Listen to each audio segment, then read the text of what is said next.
বিভাসদার যে অসামান্য সঞ্চালনা, তারপরে হয়তো কথাগুলো এমনিতেই স্বাভাবিকভাবে ভিতর থেকে বেরিয়ে আসে। আসলে ভাবনা চিন্তা করে কোনো পূর্ব প্রস্তুতি নিয়ে বলাটা ঠিক অভ্যাসের মধ্যে আসে না কোনো কালেই। এখানেও সেরকম পূর্ব প্রস্তুতি কিছু নেই। আমি বক্তব্য রাখতে সেভাবে পারি না। যেটা পারি সেটা হচ্ছে আমার অভিজ্ঞতা জানার। সেই অভিজ্ঞতার কথাগুলোকেই আপনাদের সাথে ভাগ করে নেওয়ার মতো করে বলতে পারি। এখানে যারা বিভিন্ন প্রান্ত থেকে যারা উপস্থিত হয়েছে, সংগ্রামী মানুষজন, জাগ্রত চেতনার মানুষজন, তাদের সকলের চরণে আমার সশ্রদ্ধ প্রণাম নিবেদন করছি।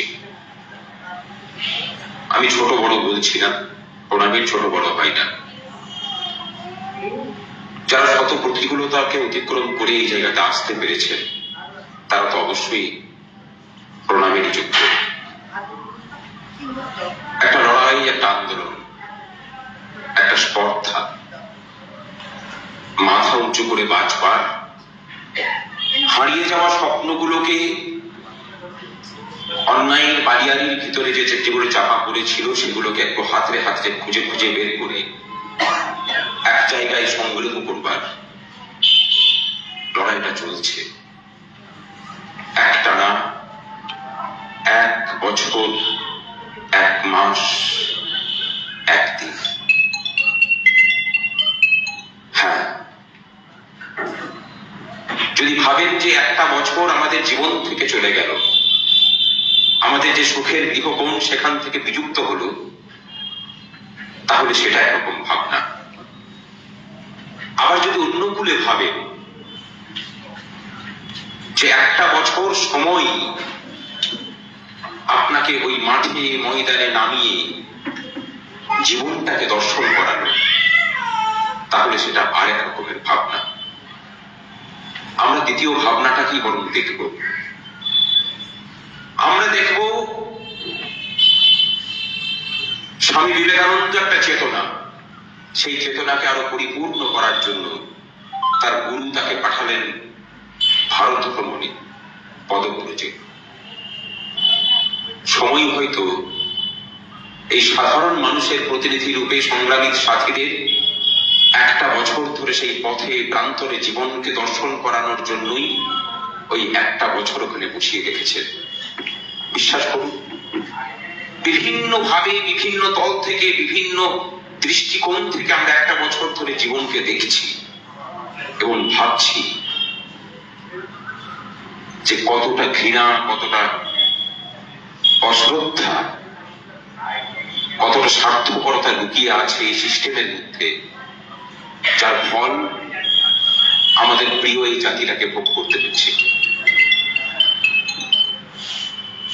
আপনারা যারা ভাবেন বা আমরা যারা ভাবি এই লড়াইটা শুধুমাত্র সরকারি চাকরিজীবী মানুষের, আমি একদমই সেভাবে ভাবি না। আমার ভাবনাটা একটু অন্যরকমের। আমি বরং ভাবি যে এই লড়াইটা সমগ্র বাঙালি জাতির লড়াই। কোন পরিপ্রেক্ষিতে দাঁড়িয়ে? একটা মানুষ সে তার শ্রম দেয়, কিন্তু সেই শ্রমের পরিবর্তে উপযুক্ত পারিশ্রমিক পায় না। এরকম কোন মানুষ যদি থাকে, আগেকার দিনে বহু দেখতে পেতেন, কিন্তু আমরা তলিয়ে দেখতাম না। আর এখনকার দিনে গোটা বাঙালি জাতিটাকে দেখছেন, কিন্তু অনুভব করতে পারছেন না।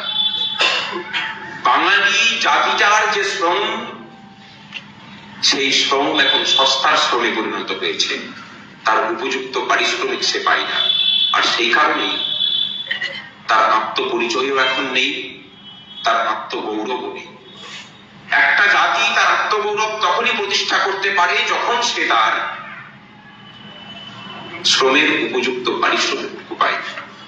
আমরা পাই না, তাই আমাদের আত্মগৌরব নেই।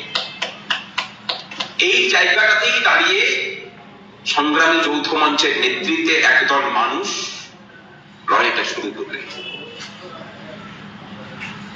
শুরুটা করতে গিয়ে বুঝলেন যে দলীয় রাজনীতির আবর্ত যে সেখান থেকে যদি বেরিয়ে আসতে হয়, তাহলে সমস্ত ছাতাগুলোকে ছিন্ন ভিন্ন করে একটা ফাঁকা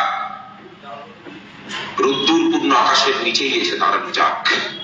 মাথায় রোদ লাগুক, শীতের শিশিরে সিক্ত হোক, আলো ভালো চুল বৃষ্টির জলে ভিজে যাক সমস্ত নোংরা।